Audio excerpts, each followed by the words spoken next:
to discuss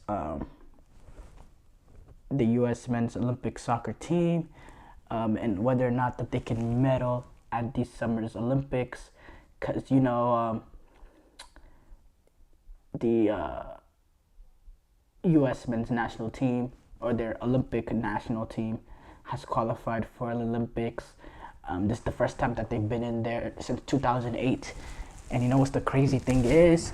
In my sports watching lifetime, the one thing that I've never got to witness was the U.S. men's team playing at an Olympic Games. I've never witnessed that. My first major, sporting tournament that I've watched, that I remember watching, was the 2010 FIFA World Cup in South Africa. The first game I remember watching was that opening game between Mexico and South Africa. The U.S. has not qualified since then for the Olympic Games, and we've seen the effects of that with the U.S. not qualifying for 2018 World Cup. Those core players that would have been playing in the Olympic Games and that would have been developing through that, and not just through that, but it would have, making Olympics games shows the quality, and there was just not the quality coming up the ranks at that point in time, and we suffered from it. We suffered from it at the 2018 World Cup.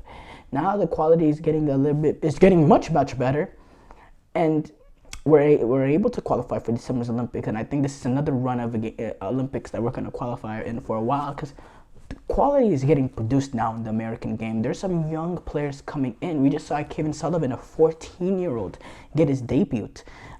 So yeah, that's really great to hear. I will say, can they medal at these Olympic Games? I mean, real quick, I'm gonna read out the roster because I think it's I need, you want to know what they are. Patrick Schultz, Gaga Salina, two really good goalkeepers, in my opinion, at this level. Defenders, Maximian Dietz, Nathan Harrell, Miles Robinson, which is one of the overage players, center half, John Tolkien, Caleb Wiley, Walker Zimmerman, another overage player, Gianluca Busio, Benjamin Kremeski, Jack McGlynn, Giorgio Mihailovic, Tanner Tesman, Paxton Erison, Duncan McGuire, Kevin Paredes, Griffin Yo. Obviously, the best U23 players cannot come. We could create a super team in the U.S. Folarin Balogun, Giovanni Reina, Yunus Musa, Ricardo Pepi. I can go on and on. Almost half of our Copa America team is Olympic eligible. But the problem with this is, clubs, they're not going to release their players for most of Copa America and the Olympics. In fact, clubs are probably not going to release their players just for the Olympics in general, because Olympics is not a FIFA-sanctioned tournament, so the clubs have every right to not release a player and not allow them to go. So there is that. I'll say with the team we have here, there's some quality here and there. Gianluca Busio was really big for Venezia, playing in Italian second division. Kevin Paredes, Paxton Erison, Tanner Tesman. These are guys with some serious, some real quality, and they could have potential. I think with the fact that our center back partnership are two overreach players, and the fact that Miles Robinson and Walker Zimmerman, these are guys with experience. Walker Zimmerman was part of the starting lineup that we played at the World Cup. Miles Robinson is also a quality player, at least in MLS. So they'll be very, very good. In terms of playing against youth guys, I don't think we'll concede much goals, because I think they have, besides going up against France, I think those are guys that have real ability in terms at this level. But the concerning part of it is, this is not a team that can play free-flowing out of the back football.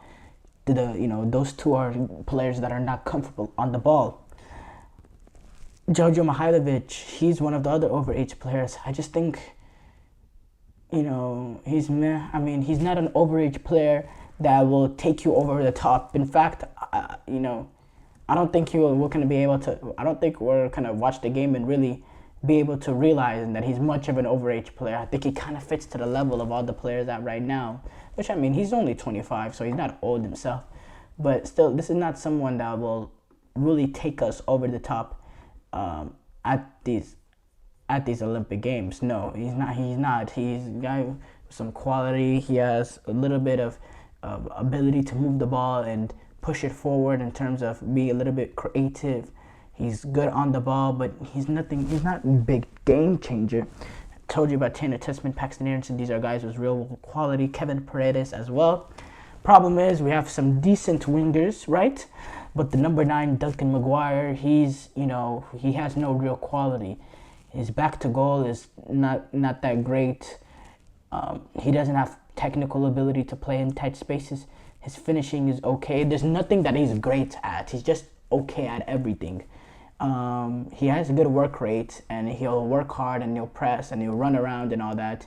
But he won't provide much quality at a center back forward position. And he's the only center forward on this roster. So if he goes down, then we're major trouble at these Olympic Games. I don't know what's the rules of bringing in someone, to replace an injured player, but he's the only number 9 on the roster, the only guy on the roster, and I don't see much of I don't think Griffin Yo or Kevin Paredes or Tessman or Aronson, have that, can play that false 9 sort of role. I mean, maybe Georgia Mihailovic could, just based on, his ability on the ball, but still, that's just way stretching it. I don't know. So that part is concerning. I think overall with this team, there's some good parts of it. There's some bad parts of it. I don't think it's totally awful. But can they win a medal at the Olympics? I think it'll be very difficult. Because look, France. I've been saying this for a while now, but I'm saying it again. Opening game, we take on France in Marseille. It'll be packed to Velodrome. It'll be completely packed as they are the home team. And they're bringing a team with some serious quality. Jean-Philippe Mateta, Michael Olise, Alexander Lacazette. This is a team with some talent. This is a team with some real talent. So what I will say regarding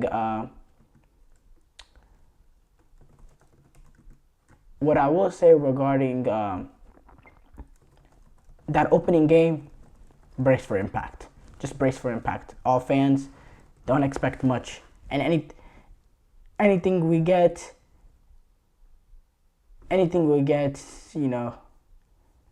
be satisfied with anything we get, because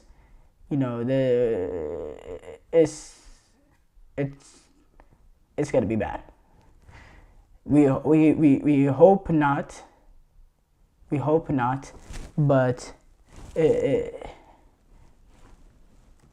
France is a team with some real quality. I mean, even them, they couldn't get a majority of their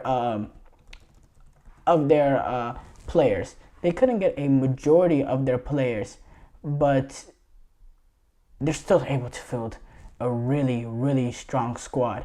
Like they could, and some good overage players too, was Jean-Philippe Mateta and Lacazette and Loic Badi. By the way, Loic Badi is only a 24-year-old, but he's a guy with real quality, playing for Sevilla. He's a good center half, so I understand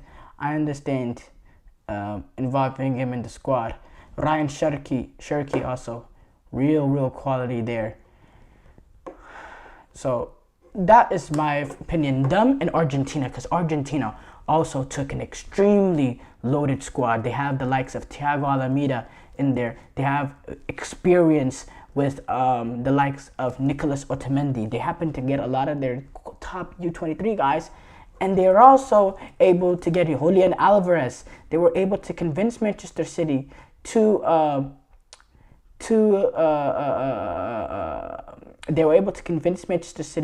allow him to play in the Olympic Games. So he will be one of the overage players, and he's a guy with some real quality. So that is going to be very interesting to watch.